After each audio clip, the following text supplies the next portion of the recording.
The rather enigmatic legislation concerning the rebellious son in Deuteronomy is certainly something that is provoked a lot of fascination. Well, that's something we're going to discuss on this episode of The Jewish Drinking Show, bringing L'chaim to life.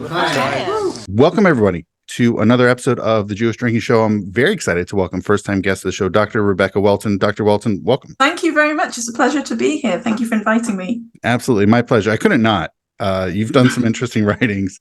Okay, so for those less familiar with Dr. Welton, she is a lecturer in Hebrew Bible at the University of Exeter in the UK. Her monograph, He is a Glutton and a Drunkard, Deviant Consumption in the Hebrew Bible, focuses on the use of food and drink in ancient Israelite religion and is a revision of her doctoral thesis.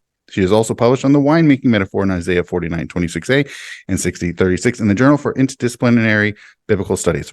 Dr. Welton teaches a class on God, food, and alcohol in Israelite cultures for undergraduate students and continues to enjoy teaching and researching on food and alcohol in the Hebrew Bible in ancient Israel, making her a fantastic and incredibly appropriate guest for the show. So once again, welcome. Oh, well, it's brilliant to be involved in a podcast like this. I actually get my students in that class to make their own podcast. Oh, really? As one of their assessments. Yeah. So I said to them yesterday, don't worry, the revenge is happening because I've got to go on a podcast and I've got to be recorded about talking on food and alcohol. So it's not just something I'm only subjecting you students to. So so it'll be great to be able to next time I teach it say I've been on a podcast, I know what it's like. That's right. A taste of your own medicine, right? Exactly. Yes.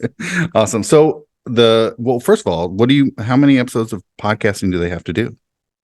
Oh, it's just one. They only have to do one, and it's just as an alternative to doing a classroom presentation, which they do in other classes. But I feel also gives them the digital skills of learning how to create content, and also for some students that have got anxiety, being able to record and edit, redo bits. It just helps some students to flourish in a way that a live presentation helps other students to flourish. So it's just about having a diversity of assessment types, basically. That's awesome. So the obvious question, the 2020 book, when did you finish your doctoral thesis? Beginning of 2018. So the clear question I have for you is how did you get, obviously I think you are on the same page as me. There is a dearth of information, dearth of research on this. Shockingly so. It's, eating and drinking are not obscure human activities. No. So not in the least bit. So how did you decide to pursue that as a topic of research? It began with this law of the rebellious son, which I encountered during my undergraduate degree with Professor Diana Lipton, who taught me when I was doing that. And it was in a class on legal material. So it wasn't about food and alcohol, but it was about looking at the nature of law and legal texts in the Hebrew Bible. I was writing my essay for this and came across this law of the rebellious son, and I was quite interested in this idea of whether legal texts have kind of like precedents or analogies with other parts of biblical material. And so when I came to this law of the rebellious son and it said he was stoned to death for being a glutton and a drunkard, as it's rendered in the English, I thought, well, this is very strange because I don't know of any other legal material that says an ordinary person shouldn't eat too much or drink too much in any way. What would too much be? Because, where would the line be drawn? But it called to mind two narratives that I was aware of about sons who were involved in consumption activities and then were killed for them. So Hophni and Phinehas, the sons of the high priest Eli at Shiloh, are eating the wrong parts of the sacrificial meat, and Hashem kills them. And in Leviticus, Nadab and Abihu, sons of Aaron, that's slightly more peculiar. We're not exactly sure.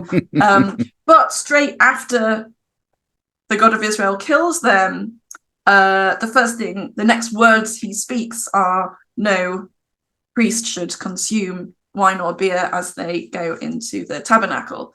So I thought that maybe this Law of the Rebellious Son was referring to those 2 episodes of priestly sons consuming in a way that was problematic to the cultic practices of Israel. And I think that's probably the line I went down in that undergraduate essay, but I knew that there just had not been very much published on what this Law of the Rebellious Son was really about. Nobody was focusing on the ritual aspect of food and drink as playing a part in that law. And that's where this all began. So it became my proposal for my PhD dissertation. And then realized that there was just this new area of food studies and drink studies as a subsection of biblical studies that was very exciting and new, and kind of, like you said, like bizarre that more attention had not been paid to it. But I think that that's because it's so ordinary, it's so mundane that people see it as being unworthy or, unremarkable. But actually it's that ordinariness that makes it extraordinary. Yeah. Is it would you describe it as a subset of sort of materiality studies? It is, but it's food studies itself is so interdisciplinary. You can be interested in food studies from a social sciences point of view, anthropological point of view, archaeological, historical, literary, artistic, and then all the science, diet, nutrition, biology. It intersects with so many disciplines that I think it is itself, because of the fact that everybody eats and drinks and all societies do it, and it's something that all human beings have in common. It's a base need for survival. It's not an exotic activity. It's not an exotic activity, but it means that it can be accessed from nearly every discipline. It intersects with everything, and therefore maybe humanities and particularly biblical studies has been kind of lagging behind in using it as a focus or a lens through which to look at ancient cultures. My head got very excited when you mentioned Leviticus 10, because that is the very first appearance of this word shechar in the entirety of the Bible. So before we start recording, we were chatting a little bit. You were mentioning, I had Professor Homan on to talk about beer, shechar. Yeah. He's had a few significant articles. You were mentioning how he sort of shrugged off the importance of his research, his writings, and the sort of the influence. I know that I translate shechar as beer. You do, certainly in throughout chapter 5 in your 2020 book. So can you say a little bit more of like what you've encountered, even just along the lines of shechar specifically, even though that's not really a Ben Sora Umoreh aspect, and yet it's not. Yeah, no, absolutely. I, in preparation for coming on today, I wanted to listen to some other episodes. So I listened to Michael Homan's, knowing his work well already. And it just made me chuckle that he was very much sort of downplaying the effect that I think his research has had. And maybe in 2020 that was the case. My book wouldn't have come out yet, so he perhaps wasn't aware. But I certainly am convinced that there's no other logical explanation or translation or understanding of what this substance is, because as he says, it's not like they were drinking whiskey or vodka, so what else could it have been? And what was the most prolific alcoholic drink being consumed in ancient Southwest Asia and Egypt at that time? Well, it was alcoholic beverages brewed from grain, from wheat and barley. So to try to deny that there was this one little ethnic group that said, no, we're not going to use this plentiful resource and not consume beer, to me is absurd. So, I think his work has been highly influential. I teach all my students about this notion of shechar as beer in the Bible. I also extremely value Jenny Ebling's work because of the important role women had in brewing beer. It's really difficult actually to talk about food without talking about gender. Food in the ancient world is so gendered. And so I think that's an important aspect that I also draw out in my work in relation to beer, shechar. Yeah. Do you think part of that goes back to what you mentioned earlier as far as the mundanity of it, that sort of, it's sort of mundane, it's every day, and maybe there's a gender piece of it? Well, the women deal with it. War is a lot more interesting. Yeah, I think that's why there's been a lack of attention paid to a lot of women's work and household work, Mhm. starting with the fact that it's not what the biblical writers were probably interested in, and therefore what they write about is not what biblical scholars or theologians, early church fathers and theologians are going to focus on and look at. And that kind of emphasizes this skew or this bias away from what ordinary people did and what women did on a day-to-day basis. Yeah. So I think that, yes, because it was part of women's work, which wasn't seen as interesting to the male elite scribes that wrote the texts that we now have, it wasn't focused upon the process of how it was made, wasn't focused upon, it wasn't used in most texts in ritual in the cult, and therefore just didn't get very much attention. And then that's led to a continued lack of attention through time and through academia until very, very recently. Mm-hmm. So I'm kind of curious, when you wanted to explore this, whether sort of more broadly as far as food and drink consumption in biblical times, or more specifically the Ben Sora Umoreh, I imagine Ben Sora Umoreh got more writing and research attention than sort of general food and drink, right? Yeah, well, nobody talked about it in terms of food and drink. It was all very much just focused on things like in relation to how a child should behave towards their parents. So perhaps they would relate it to the fifth commandment, or sometimes they would talk about it in terms of other capital punishments and a general kind of threat to the community, but usually still always focusing on this English translation of it being about excessive consumption that implied both laziness and lack of self-control and excessive quantities of food and drink being eaten in this kind of like parasitic drain to the household economic unit and the wider community.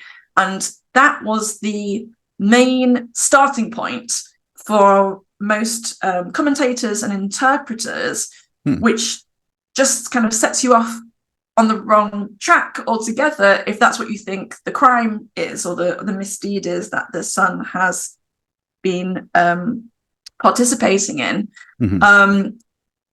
Had, however, people set about to examine how food and alcohol was used in ancient Israel by both ordinary people and elite people, they might have started from a very different place and therefore ended up with perhaps a more robust or kind of interpretation of what's going on in this legal material.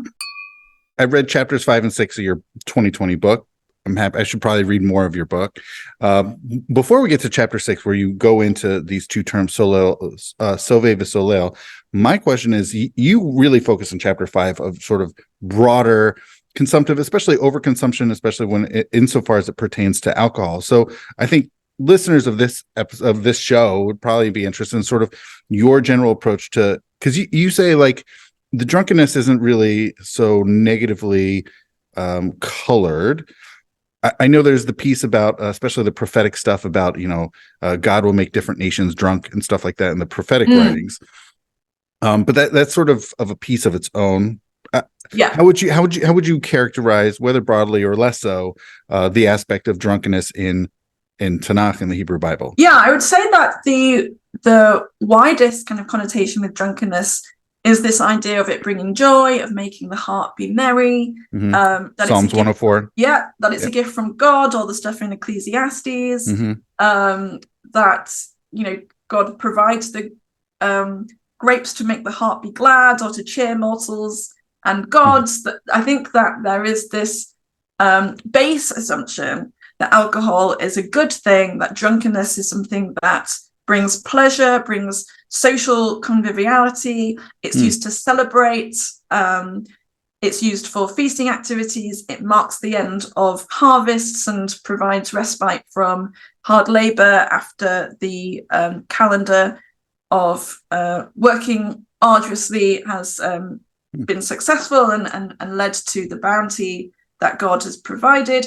So I think that generally the common denominator understanding of drunkenness is very positive and is seen as a blessing and a reward that God provides. It's also interesting in considering prohibitions of drinking, most notably Leviticus 10, but that's limited to not drinking on the job for the priests. Yeah.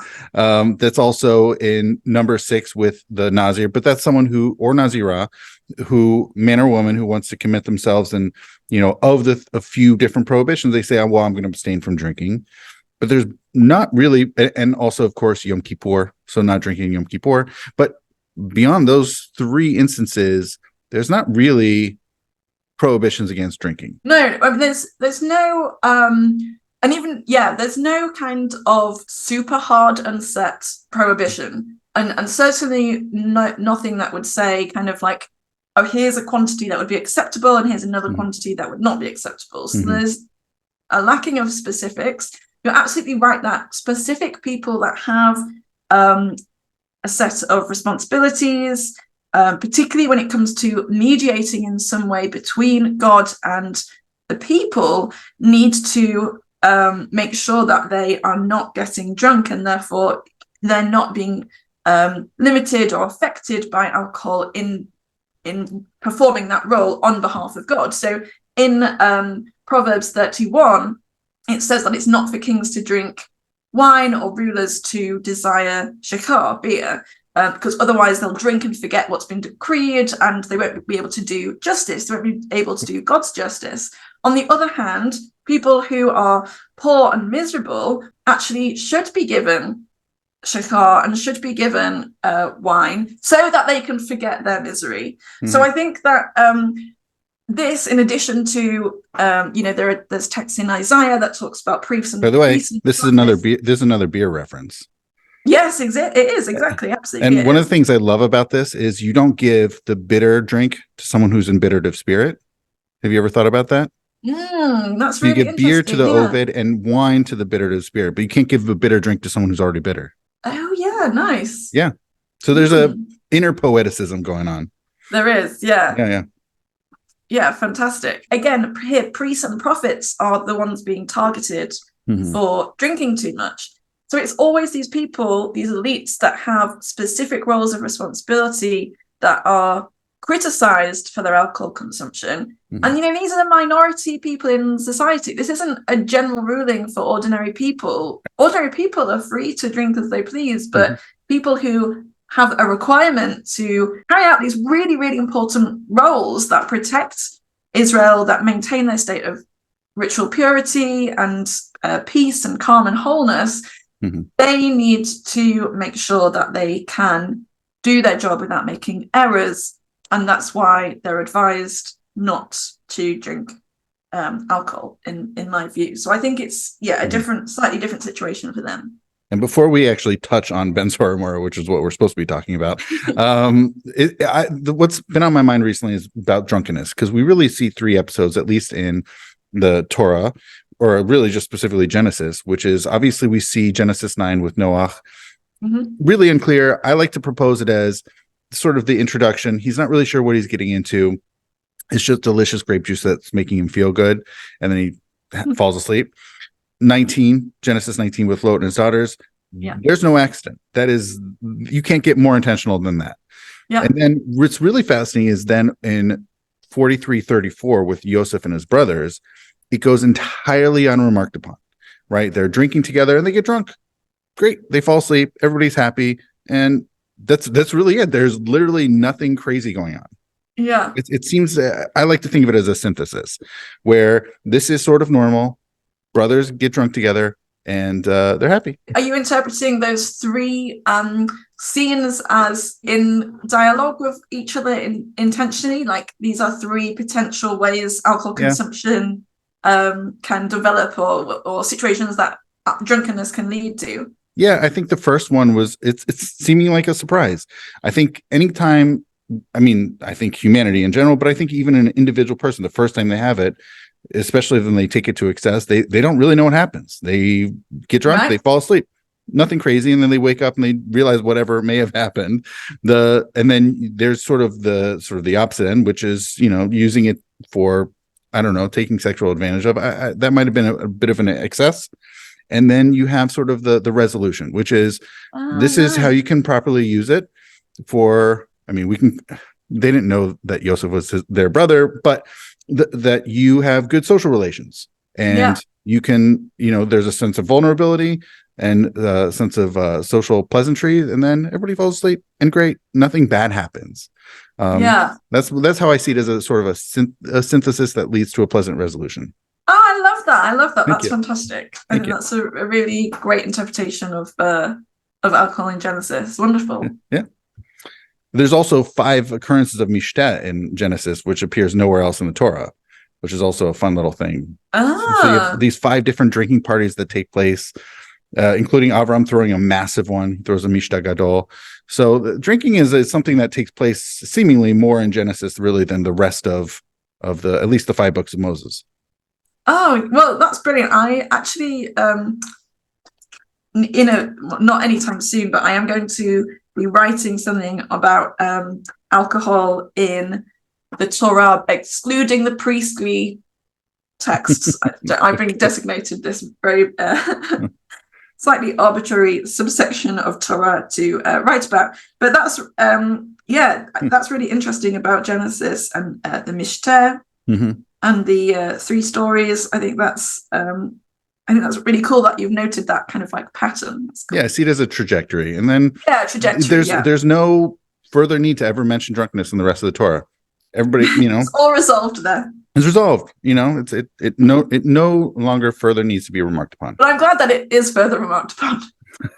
Well, within the Torah, I should say. Oh, sorry. Yeah. Okay. Yes. Within the 5 books of Moses. Afterwards, yeah, of course. This is the text that we're dealing with. So for those listening at home, we're in Deuteronomy 21, and we have verses 18 through 21. 21. Oh, we can fit it all on one screen. So someone has it's called a Ben Sor or Umoreh, Wayward and Deviant Son, or rebellious, and they're not listening. As you mentioned earlier, he's not listening to his parents, and then his parents grab him, take him out to the elders of the city, and they said to the elders of the city, "Our son is a Soreh or Umoreh. He's a disloyal and defiant. He's rebellious, wayward. Einenu shomea b'kolenu. He's not listening to our voices. Solil v'soveh." So he is. So typically, the translation is glutton and drunkard. And it's not clear what exactly these words are. Mm-hmm. In chapter 6 of your 2020 book, you pull out the various other appearances in the Tanakh where they appear, I think, more on their own rather than in duos, right? Yeah. I can't not mention, of course, we also have in Proverbs 23. So we have in 2021, do not be besove yain v'zolel basar, bezolele basar lamo. Don't be guzzlers on wine, glut themselves on meat. Guzzlers and gluttons will be impoverished and drowsing, will clothing and tatter. So I think that really guides subsequent considerations of the Deuteronomy verses that we considered, because there's this very specific attachment of meat and wine to these words. How have you been dissatisfied with currently existing translations, and what exactly is your path forward that you mentioned in chapter 6 of your 2020 book? Suppose that when I first started on this and I was looking at where else Zolel occurred and where else the survey occurred, it didn't seem clear to me that gluttony and drunkenness were really applicable in any other context other than this law of the rebellious son and perhaps Proverbs. But everywhere where they occurred as a root on their own, it just didn't seem convincing to me that there really was any indication of large quantities of food or large quantities of alcohol being consumed. The texts weren't particularly worried about economic drains of resources or people putting on excessive amounts of weight, or even commenting on the quantities being consumed in the same way that those texts that we've just talked about kings and prophets and priests consuming too much because they've got a responsibility to do. Even those hint more at the idea of excess than any of the occurrences of survey being in relation to quantities of alcohol. So I just felt that there didn't seem to me a good foundational basis for the way these English translations had been developed. And I felt that this was more of a case of modern anxieties around issues to do with self-control and anxieties around overconsumption, and perhaps even as far as things like obesity and worries about Christian lack of asceticism and concern with the 7 deadly sins and things like that, playing into and being read back into this earlier text where those were never concerns historically at all. Can I go in 2 absolutely different directions? Yes, of course. Okay. So the first let me start with agreeing with you. There are definitely, when it comes to any English translation, I think it doesn't usually occur, but more specifically on alcohol, I think there are a lot of anxieties that really bubble to the surface with English translations. Mm-hmm. I think A is sheikhar. We've mentioned earlier sheikhar as beer. Like, why not just translate that as beer? Yeah. And there's this, and I think even Homan points out in his articles that you can find a single English translation with multiple translations of this one word that appears only like 22 times in all the Hebrew Bible, and yet it's subjected to multiple translations. Even shikhrut, drunkenness, and yet people try. There's also an awkwardness and anxiety around translating that. So that definitely that resonates with me. Mm-hmm. However, I don't know, is it specifically modern? I mean, this goes back yeah, I don't mean centuries. modern in the technical sense. I just mean kind of even from early Christianity. Okay. Yeah. Okay, but I guess what I mean by modern is in terms of modern biblical scholars. So modern biblical scholars have not questioned the earlier Christian understandings of what this law might be about because of their concern with things like the 7 deadly sins and ascetic movements and things like that, and monasticism, where I think that this issue of gluttony is the most kind of prohibited and warded against. So what I'm saying is that because of the trajectory that those Christian interpretations went down, and lots of biblical scholars come from Christian backgrounds, unfortunately, and I think that has flavored and colored their interpretation of this Hebrew, and they've not done their due diligence in going back to ancient Israel and whether these Christian concerns were ever really present in this Israelite context.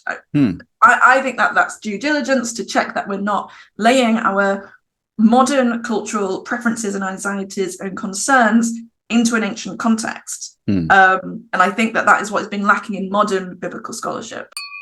Hey there. I hope you're enjoying this episode so far, featuring Rebekah Welton as we discuss this fascinating biblical topic. I want to give you a sneak peek into next week's episode as we discuss a fascinating topic on drinking during mourning. I don't say this about every topic, so I'm not beating the same drum all the time. I will tell you for mourning, the Talmud, the rabbinic stuff is very important. It's like really the central conversation around this, because after this, it's I'll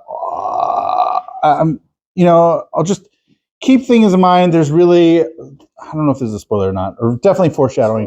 There is one word. Everything that we're about to see revolves and hinges upon one word that the medieval rabbis then debate. I hope you enjoyed that sneak peek into next week's episode. Now back into this episode featuring Rebekah Welton. Dr. Welton, what has been heretofore been sort of the typical translation of the Deuteronomy section insofar as it regards Ben Sora Umoreh, and then also, I think you voiced some displeasure with what Proverbs is doing, especially around Zolel of the Sove, and then how would you like to forge a new path forward for understanding Sove Zolel? Yeah, absolutely. So as you said, the occurrence of these words in Proverbs 23, because it's been understood to be earlier than Deuteronomy, this has, I think, led the way in which Deuteronomy 21 has been translated. So if we go to Proverbs 23 first, this is often translated as, "For the drunkard and the glutton shall come to poverty, and drowsiness shall clothe a man or a person or someone with rags." So this is the kind of starting point that I wanted to look at for figuring out, firstly, why so many biblical commentators have therefore interpreted the Deuteronomy law as being about a kind of economic concern or a financial concern, rather than thinking about the social or ritual roles of food and alcohol. So in Proverbs, because in the English it mentions words like poverty and rags, this is clearly going to lead somebody to believe that this is about an economic concern. And this idea of drowsiness as a kind of implicating poor work ethic, a kind of laziness, a kind of passivity around the necessary labor that might be required within a community. If we actually look at the Hebrew, though, it's slightly less clear, or certainly not as obvious as the English translation would lead you to believe. So the word that gets translated as poverty is yarash, and that's the root. And this word is usually actually associated in other texts as being about the possession or inheritance of land. The way that it's pointed, I think it's nifal here, so often refers to loss of land, so the dispossession of land. And this is often used in texts where it talks about the Canaanites being dispossessed of the land, and also sometimes even of the Israelites being dispossessed of the land, in the wake of the Babylonian exile and that kind of thing. It's not simply poverty. There are other words in Hebrew, which I can't actually remember now off the top of my head, but it's not this one. There are other roots that refer to poverty, being poor, being part of this economic demographic where you have little food, for example. This isn't what this root is mainly associated with. So its translation as poverty here is peculiar when compared to other instances of the root.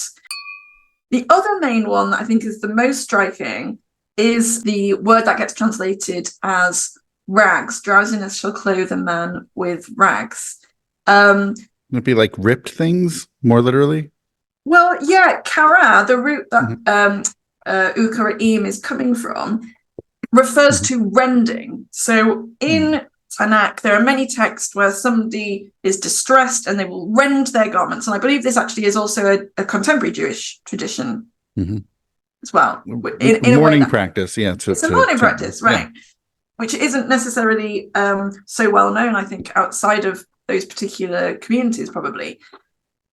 So this word, or this root kara, means to rend, as in purposefully or intentionally rip fabric. It's not rags as in something that has been worn away through use and an inability to repair or replace the material. There are, again, other words in other texts that talk about rags and old clothes, and this root kara is not used as a designation for those types of materials or fabrics.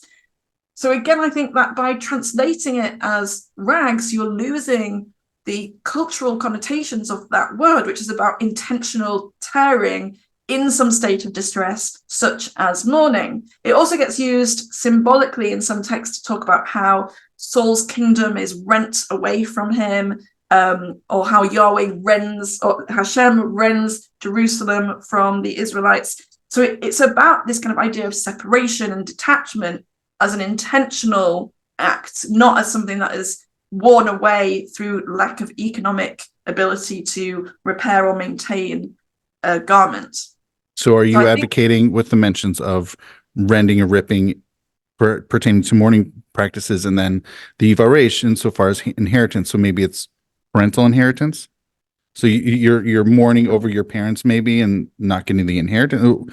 How would you like to forge a path forward? What's a happier translation for you? A happier translation for me would be for the Sevet and the Zolel. We've not got to translating those. Right. Shall be dispossessed, and drowsiness shall clothe them with rent garments. So I think that there is this idea that I think it's in parallel. I also interpret this word drowsiness as referring to a kind of ritual sleep in which somebody might have visions or try to elicit visions from a deity.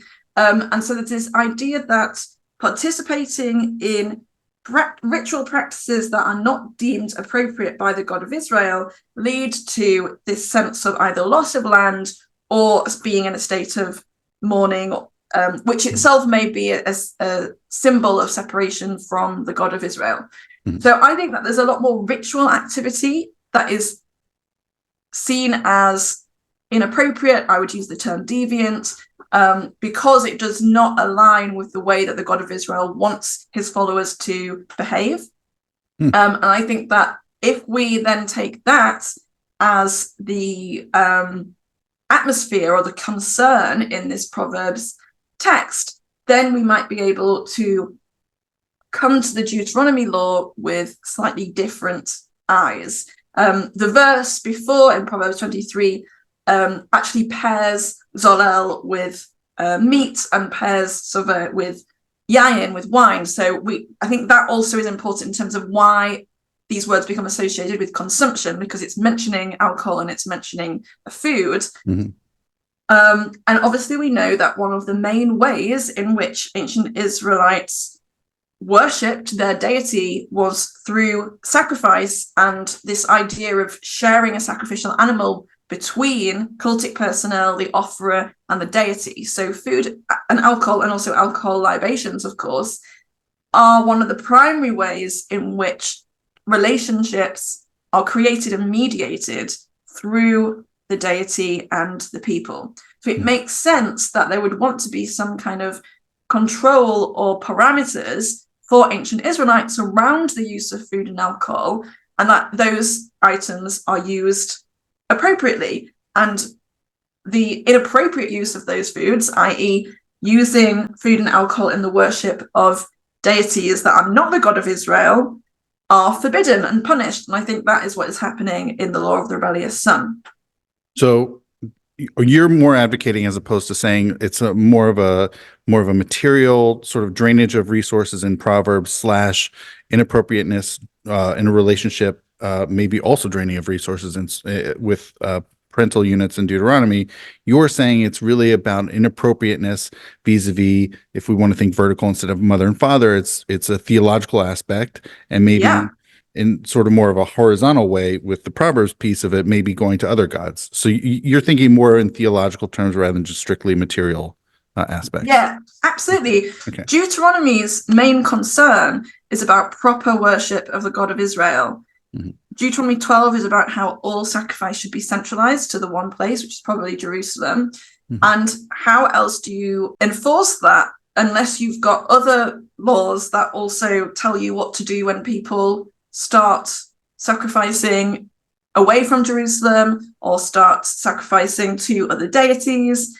There are other texts in Deuteronomy that kind of make this point much more clearly than this Deuteronomy text does, that also uses stoning as the punishment, but explicitly talks about the idea of what happens if a family member goes off and worships other gods, or what happens if your friend does, or you see somebody else worshipping at an altar that isn't the God of Israel's altar. This is clearly one of the primary concerns of Deuteronomy. I think yes, you're saying there's this idea of like horizontal order and social order and the need for legal material to control that, but I really think that what they're most concerned about is the proper worship of the God of Israel. That's what Deuteronomy is all about. So I think that it really coheres with the concerns that these Deuteronomic authors have, to say that this is about making sure that everybody is worshipping in the right way. And what's one of the main ways that people worshipped? Well, it was with food and alcohol. Have you received any interesting responses, pushback, or other feedback in the last few years? I have had some reviews of my book, but none that have criticized this main thesis. I've had like other kind of criticisms of the book generally. Like one was, why don't you focus more on the food laws? Just wasn't the focus of what I was researching, which is why I didn't write about the bit. So in terms of seeing pushback or seeing how persuaded people are, I mean, it's still early days. It only came out 3 years ago.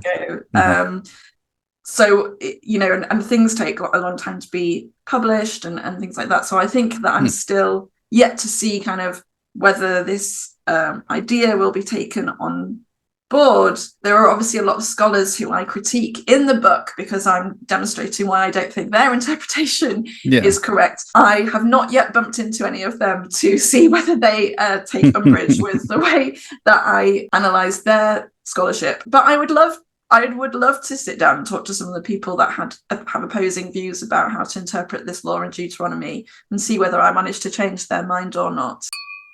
Hey there, I wanted to break in yet again. Although I asked for support in financial ways because it does cost some money to make the hosting happen and other aspects of Jewish drinking happen. So your financial support is definitely appreciated. And don't forget, you can go to jewishdrinking.com/donate. But also, another way of supporting the show and everything that Jewish Drinking does is also to tell your friends, tell your neighbors. If you like this content, if you like this show, maybe people you know also like it. So feel free to let them know, hey, I have this interesting episode I heard, or a few episodes, or whatever it is, or even a few clips. Feel free to share with your friends. All right. Thank you so much. Now back into the show. I'd quite like to know whether you were persuaded or not. I'm not, but okay. I didn't care for the theological stuff. I in my mind, if it was about theology or any God relationship, I don't know that Torah would be shy about it. I think it would just put it out there. That's me.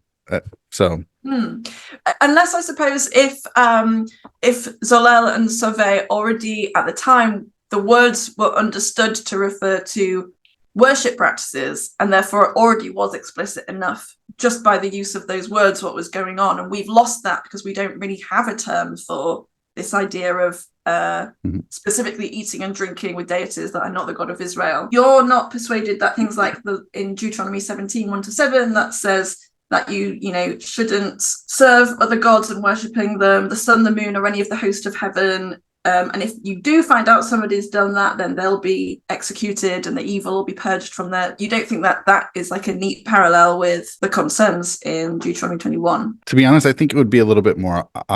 I know certain things need to be read into and certain exegesis. I just don't see that here. I think this is the parents are really concerned, and there's a excessive consumptive activity or some, maybe not necessarily a volume aspect. It could be the manner in which he's consuming rather than specifically quantitative aspects. But yeah. Yeah, I mean, I guess that's what I'm saying is that I don't think it is about quantity or the quantitative manner. I think it is about context and quality. And I think that, of course, the parents would be concerned because they wouldn't want the God of Israel to come and punish their community because of this illegitimate worship practice that their son is doing. So it's better to recuse the son from the equation to protect the wider community. Yeah.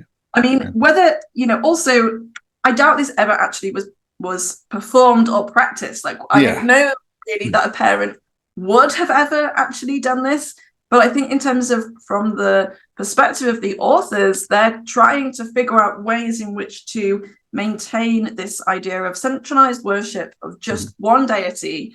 And the way that they're going about that is kind of almost like by putting the responsibility onto parents to make sure they keep their children in line so that a public execution doesn't ever actually have to happen. I think people want to have some sort of safeguards on behavior. At the same time, I don't know that people are really comfortable with it. I think that's why what you said, was it really ever a practice? Who knows? I think it brings up a lot of questions. Don't know. No.